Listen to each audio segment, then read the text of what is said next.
Hello प्रिय students, आप सबों का स्वागत है। आज के वीडियो में अपना टॉपिक है न्यूट्रिशन इन एनिमल्स। ये क्लास 10th के साइंस का चैप्टर है। जो भी स्टूडेंट्स इस वीडियो को देख रहे हैं, मैंने आपके लिए हिंदी और इंग्लिश दोनों में ये वीडियो बनाया है। एक ही वीडियो के अंदर मैं इंग्लिश में और हिंदी में दोनों में समझाने की कोशिश कर रहा हूँ। Nutrition in animals. As we know that nutritions are completed into mainly 5 steps. जैसा कि हम लोग जानते हैं कि न्यूट्रिशन 5 स्टेप्स में कंप्लीट होता है। पहला स्टेप होता है भोजन को ग्रहण करना। दूसरा स्टेप भोजन को पचाना। तीसरा पचे हुए भोजन का एब्जॉर्प्शन यानी कि अवशोषण करना, और जो भोजन एब्जॉर्ब हो गया उसका एसिमिलेशन करना। एसिमिलेशन का मतलब होता है यहाँ पर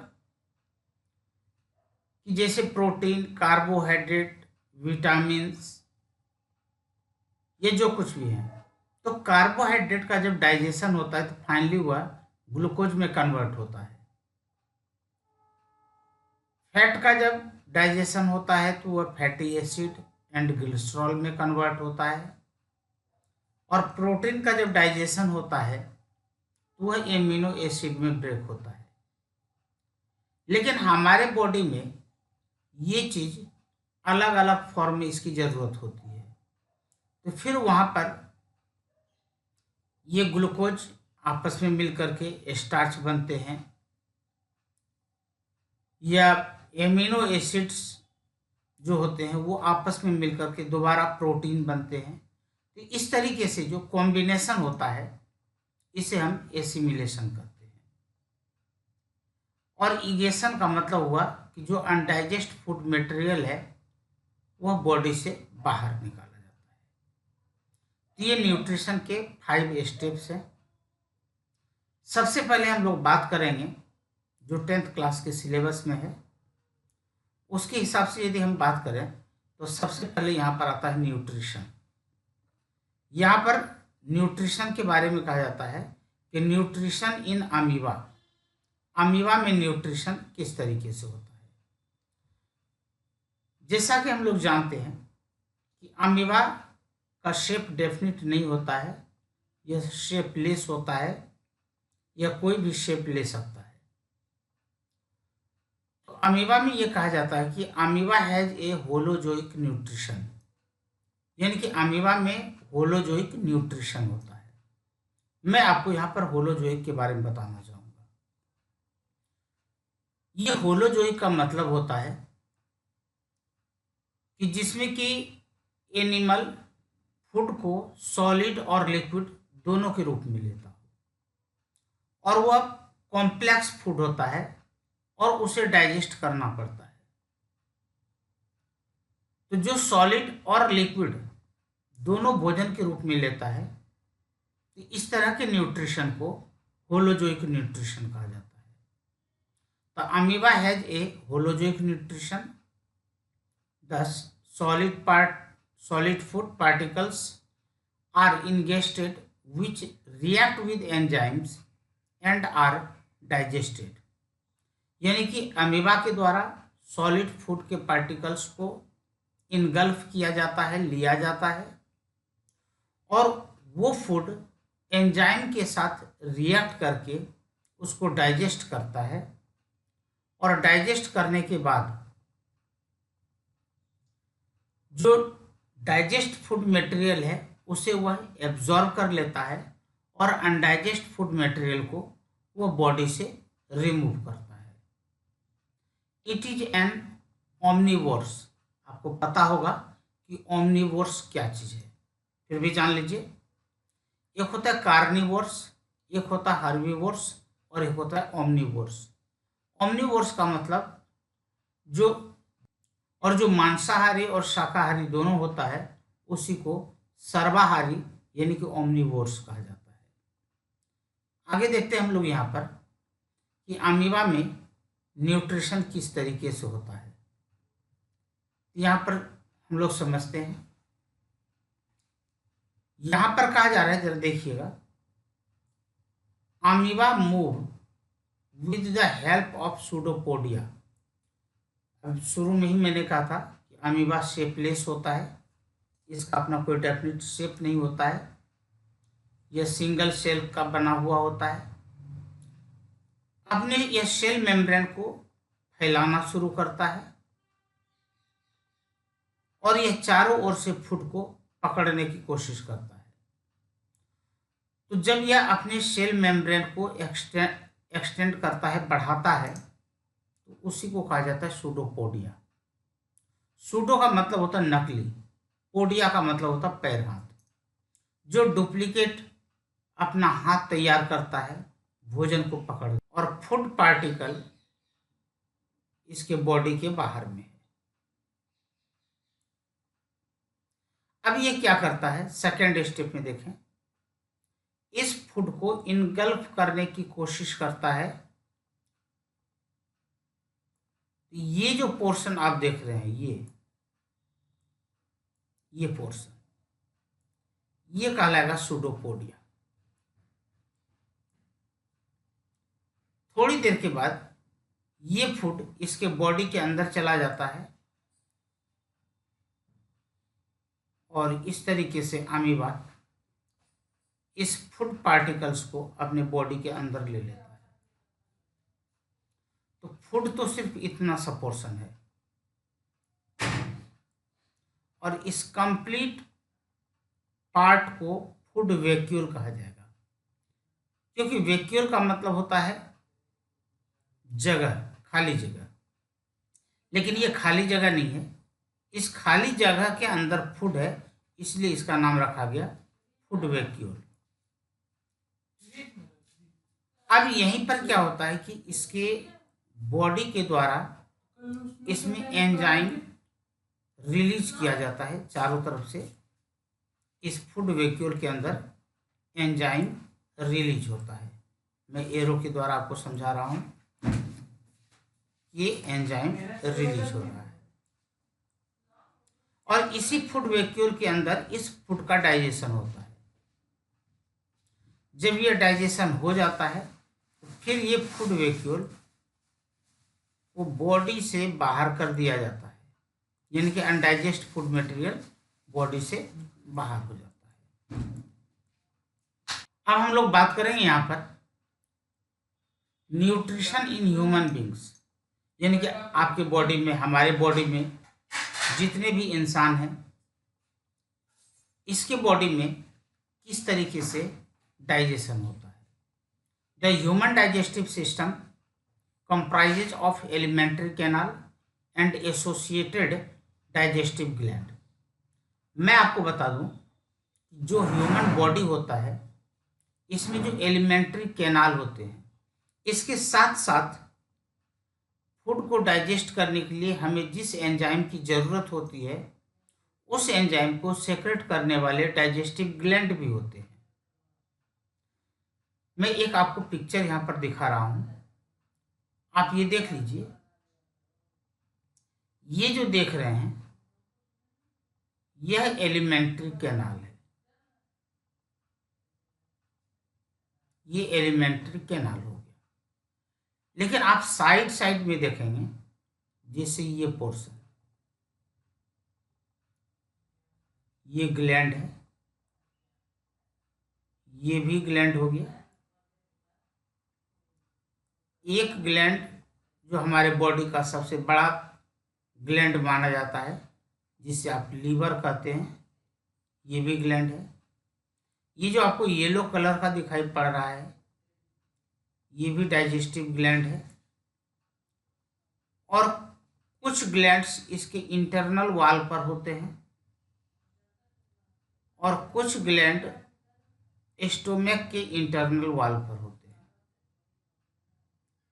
तो यहाँ पर ये जानते हैं कि एलिमेंट्री कैनाल के कौन कौन से पार्ट होते हैं, किस पार्ट के पास कहाँ पर कौन से ग्लैंड होते हैं और किस ग्लैंड के द्वारा कौन सा एंजाइम रिलीज किया जाता है और वह एंजाइम किस तरह के फूड पार्टिकल्स को डिकम्पोज करता है, यानी कि डाइजेस्ट करता है। Digestion is started from mouth. पहली बात आपको ये याद रखना है, digestion is started from mouth. Digestion mouth से, मुख से स्टार्ट होता है। एक बार मैं आपको कंप्लीटली हिंदी में समझा देता हूँ, जो हिंदी मीडियम के स्टूडेंट हैं वो नोट भी कर सकते हैं। ये जो ऊपर में मैंने आपको फ्लो चार्ट दिखाया, जैसा कि फ्लो चार्ट में दिखाया गया है, पाचन की शुरुआत मुख से होती है। मुख में यह लार एमाइलेज द्वारा टूट जाता है। भोजन अन्न प्रणाली के माध्यम से पेट में चला जाता है, जो लगातार गति करता है। यकृत, जिसे लीवर कहते हैं, पित्त, जिसे बाइल जूस कहा जाता है, मूत्राशय, यूरिनरी ब्लैडर, और अग्नाशय से एंजाइम और विभिन्न पाचन रस छोटी छोटी आंत में पेट से बाहर निकलने पर काम करते हैं। बड़ी आंत में शेष पोषक तत्व अवशोषित हो जाते हैं और बचे हुए हिस्से को मलाशय और गुदा, गुदा का मतलब एनस, के माध्यम से शरीर से हटा दिया जाता है। तो यहाँ पर आपने ये देखा, जैसा कि आप पिक्चर में देख रहे हैं, भोजन के पचने की शुरुआत मुख से होती है। मुख के अंदर, माउथ के अंदर, जीभ के नीचे यानी कि टंग के नीचे सैलिवरी ग्लैंड होता है। सैलिवरी ग्लैंड से सैलिवा नामक जूस निकलता है और इसी में टाइलिन नाम का एंजाइम होता है। जो स्टार्च होता है, स्टार्च का डाइजेशन माउथ से शुरू होता है। जब यहाँ पर आप दांतों के द्वारा, टीथ के द्वारा फूड के पार्टिकल्स को बारीक पीस देते हैं, तो फिर ये भोजन माउथ से ओइसोफेगस के द्वारा, ये जो आपको लंबी सी ट्यूब दिखाई पड़ रही है, इसे ओइसोफेगस कहा जाता है। ओइसोफेगस के द्वारा स्टोमैक के अंदर आता है। अब ये पोर्शन आपका स्टोमैक है, ये पूरा का पूरा स्टोमैक हो गया यहाँ तक।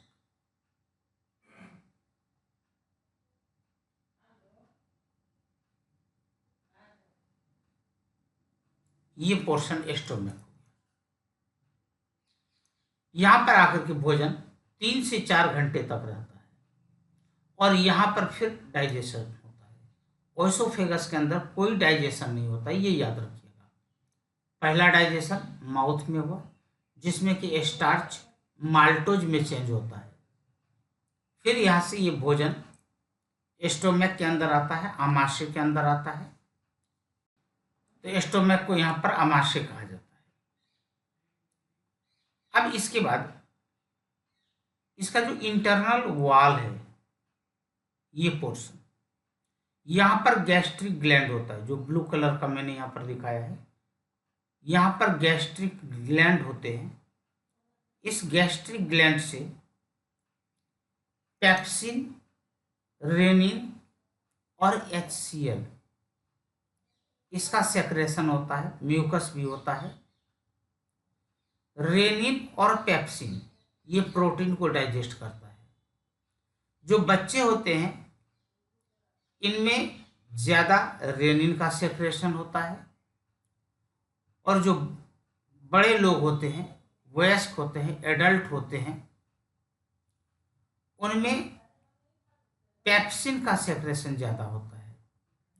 क्योंकि मिल्क के अंदर जो प्रोटीन होता है, मिल्क के प्रोटीन को डाइजेस्ट करने के लिए रेनिन की ज़रूरत होती है। और मिल्क के अलावे जो अदर फूड मटेरियल्स के अंदर प्रोटीन्स पाए जाते हैं, वह पेप्सिन के द्वारा डाइजेस्ट होता है। ये खास आपको याद रखना है। तो छोटे बच्चे, दूध पीते बच्चे के अंदर रेनिन का सेक्रेशन होता है, पेप्सिन का सेक्रेशन नाम मात्र होता है। और हमारे और आपके बॉडी में पेप्सिन का सेक्रेशन ज़्यादा होगा, रेनिन का सेक्रेशन कम होता है। उसके बाद यहाँ से भोजन आगे चलता है। आप देखिएगा, मैं आपको ब्लू कलर से दिखाने की कोशिश कर रहा हूँ। यहाँ पर ये यू शेप का आपको कुछ दिखाई पड़ रहा है, यू शेप। एक्चुअली क्या होता है कि यहाँ से स्मॉल इंटेस्टाइन शुरू होता है। स्मॉल इंटेस्टाइन के 3 पार्ट होते हैं। एक होता है डिओडेनम, एक होता है जेजुनम और एक होता है इलियम। स्मॉल इंटेस्टाइन के 3 पार्ट्स होते हैं, डिओडेनम, जेजुनम और ये इलियम है। स्मॉल इंटेस्टाइन का जो फर्स्ट पार्ट होता है, जो कि यू की तरह आपको दिखाई पड़ रहा है, इसे डिओडेनम कहते हैं। इसी के पास 2 ग्लैंड पाए जाते हैं, एक होता है लीवर और एक होता है पेनक्रियाज। ये जो देख रहे हैं ये हो गया लीवर, और ये जो येलो कलर का आपको दिखाई पड़ रहा है ये, हाँ, ये है पेनक्रियाज। लीवर से बाइल जूस का सेक्रेशन होता है और पेनक्रियाज से पेनक्रिएटिक जूस निकलते हैं। जब आप हायर क्लास में जाएंगे तो यहीं पर आपको बताया जाएगा कि जो पेनक्रियाज है ये एक्सोक्राइन और एंडोक्राइन दोनों की तरह काम करता है। यानी कि यहाँ पर जो एंडोक्राइन होता है उसे आइसोलेट ऑफ लंगरहैंस कहा जाता है। अभी इसकी आपको ज़रूरत नहीं है, इसलिए सिर्फ आप यहाँ पर ये याद रखें कि इससे पेनक्रिएटिक जूस निकलते हैं और पेनक्रिएटिक जूस के अंदर एंजाइम्स होते हैं प्रोटीन और कार्बोहाइड्रेट को डाइजेस्ट करने के लिए, फैट को डाइजेस्ट करने के लिए। और जो लीवर से बाइल जूस निकलता है, यह बाइल जूस और इधर से पेनक्रिएटिक जूस दोनों डिओडेनम में आकर के भोजन में मिलता है। जब तक भोजन स्टोमक के अंदर था तब तक यह भोजन एसिडिक था, तब तक यह फूड एसिडिक था, क्योंकि यहाँ पर HCl भी बनता है।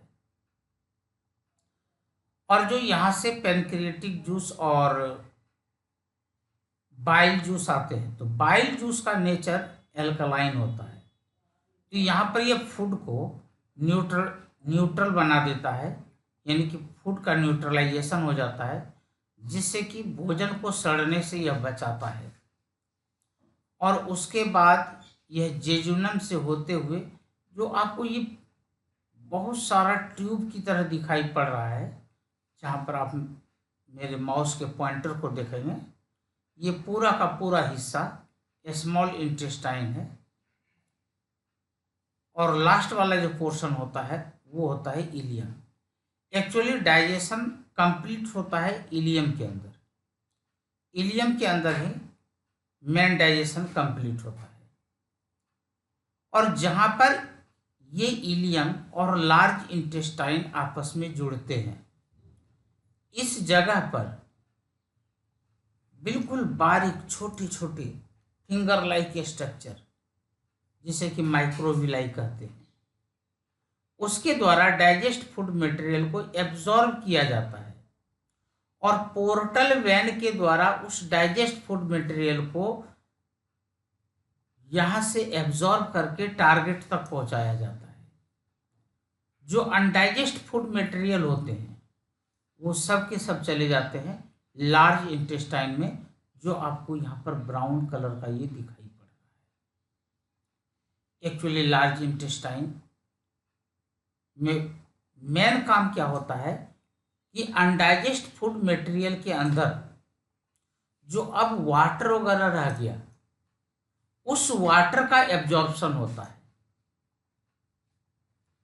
और जब वाटर का भी एब्जॉर्प्शन हो जाता है तो आप लास्ट में यहाँ पर देखेंगे कि यहाँ पर ये पोर्शन, ये रेक्टम कहलाता है। यहाँ पर अनडाइजेस्ट फूड मटेरियल स्टोर रहता है और टाइम टू टाइम ये पोर्शन एनस है, एनस के थ्रू बॉडी से इस अनडाइजेस्ट फूड मटेरियल को वेस्टेज के रूप में बाहर निकाल दिया जाता है। आप इस दूसरे पिक्चर को भी देख सकते हैं, यहाँ पर भी मैंने दिखा रखा है। ये लीवर हो गया, ये स्टोमक है, ये पैनक्रियाज, ग्लैंड्स वगैरह मैंने भी थोड़ी देर पहले आपको बताया था। अब आप इधर आए, यहाँ पर देखते हैं माउथ के अंदर सेलेब्री ग्लैंड होता है, इससे सेलिवा का सेक्रेशन होता है और इसी में एमाइलेज नाम का एंजाइम होता है। यह स्टार्च को शुगर में कन्वर्ट करता है, स्टार्च को माल्टोज में, वास्तव में हालांकि आप 10th में हैं, अभी शुगर ही याद रखें। तो starch is converted into sugar with the help of amylase. दोबारा सुन लें, in mouth starch is converted into sugar with the help of amylase. ओएसोफेगस में मैंने आपको कहा था कि कोई डाइजेशन नहीं होता है, नो डाइजेशन। हाँ, यहाँ पर पेरिस्टेल्टिक मूवमेंट होता है जिससे कि भोजन को आगे बढ़ने में मदद करता है। उसके बाद स्टोमक के बारे में मैंने आपको बताया था, यहाँ पर पेप्सिन, HCl और म्यूकस, 3 चीज़ों का सेक्रेशन होता है। ये पेप्सिन क्या करता है, प्रोटीन को डाइजेस्ट करता है। HCl फूड को एसिडिक मीडियम प्रोवाइड करता है। और एक खास बात, मजे की बात, इसी एसिडिक मीडियम में यह पेप्सिन एक्टिवेट भी होता है। यदि HCl ना हो, एसिडिक मीडियम ना हो, तो पेप्सिन एक्टिवेट भी नहीं होगा। और बात रही यहाँ पर म्यूकस क्या कर रहा है, यह म्यूकस हमारे स्टोमक के इंटरनल लेयर को प्रोटेक्ट करता है, क्योंकि यदि ये म्यूकस ना हो तो यह पेप्सिन हमारे आंत को भी डाइजेस्ट कर देगा, हमारे स्टोमक को भी डाइजेस्ट कर देगा। जिसके शरीर में अंदर में म्यूकस की कमी होती है, ये डिस्टर्ब हो जाता है, तो उनको अल्सर नाम की बीमारी होती है। ये म्यूकस एक तरीके से हमारे एलिमेंट्री कैनाल को प्रोटेक्ट करने का काम करता है। जब भोजन यहाँ से आगे चलता है स्मॉल इंटेस्टाइन में, यहाँ पर मैंने कहा था कि यहाँ पर 2 मेन ग्लैंड्स होते हैं, एक होता है लीवर और एक होता है पेनक्रियाज। तो लीवर से यहाँ पर बाइल जूस का सेक्रेशन होता है और पेनक्रियाज से पेनक्रिएटिक जूस का सेक्रेशन होता है। ये बात तो हमने की थी, लेकिन अब हम लोग यहाँ पर बात करेंगे इस पेनक्रियाज से जो एंजाइम्स निकलते हैं वो कौन कौन से निकलते हैं। यहाँ पर देख लीजिए, पेनक्रिएटिक जूस के अंदर ट्रिप्सिन और लाइपेज, ये 2 खास तरह के एंजाइम्स होते हैं। ट्रिप्सिन क्या करता है, प्रोटीन को डाइजेस्ट करता है, प्रोटीन को यह पेप्टोन में बदलता है। आप इस बात को ऐसे याद रख सकते हैं, proteins are converted into peptones with the help of trypsin. Proteins are converted into peptones with the help of trypsin. और दूसरा है यहाँ पर लाइपेज, जो कि फैट को डाइजेस्ट करने में मदद करता है। एक्चुअली यहाँ पर फैट का इमल्सिफिकेशन होता है और इमल्सिफिकेशन होने के बाद, इमल्सिफिकेशन का मतलब कि यह लेई की तरह स्ट्रक्चर बन जाता है। यह इसे फैटी एसिड और ग्लिसरॉल में ब्रेक करने की कोशिश करता है। कंप्लीटली यहाँ पर यह ब्रेक होता नहीं है। और उसके बाद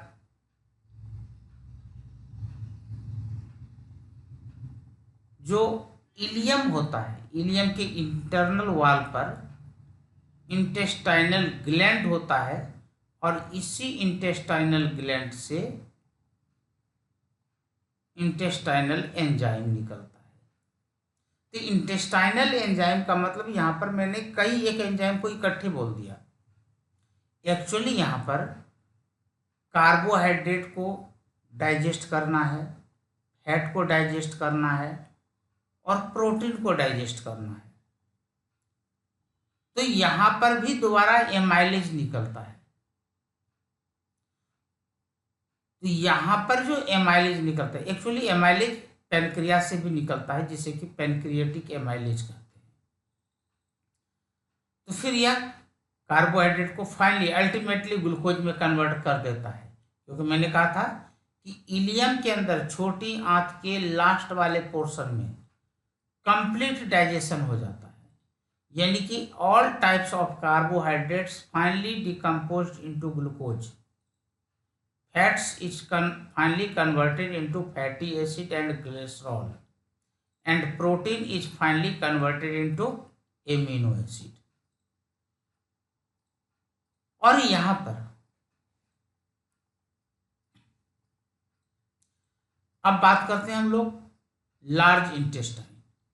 यहाँ पर मैंने पहले ही कहा था कि जो डाइजेस्ट फूड मटेरियल होता है, डाइजेस्ट फूड मटेरियल में से जो मेन न्यूट्रिएंट्स होता है वो तो स्मॉल इंटेस्टाइन के द्वारा एब्जॉर्ब कर लिया जाता है, रेस्ट मटेरियल लार्ज इंटेस्टाइन में जाता है और उस फूड के अंदर जो एक्सेस वाटर होते हैं वो बॉडी के द्वारा एब्जॉर्ब कर लिया जाता है और फिर रेक्टम में यह कुछ टाइम के लिए यह वेस्टेज कलेक्ट रहता है, इकट्ठा रहता है और बाद में एनस की हेल्प से इसे रिमूव कर दिया जाता है।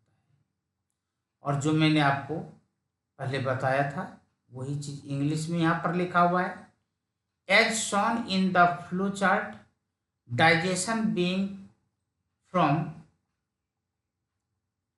द माउथ, यहाँ पर THE होगा, from the mouth, in the mouth is broken down by salivary amylase. Food moves to the stomach through the esophagus, which perform persistatic movement. ये मैंने आपको बताया था। Enzymes and various digestion juice from liver, gallbladder, pancreas, etc. act on the chunk from the stomach in the small intestine. In the large intestine, the remaining nutrients are absorbed and the leftover is removed from the body through the rectum and anus. तो मुझे लगता है कि आपके समझ में ये आ गया।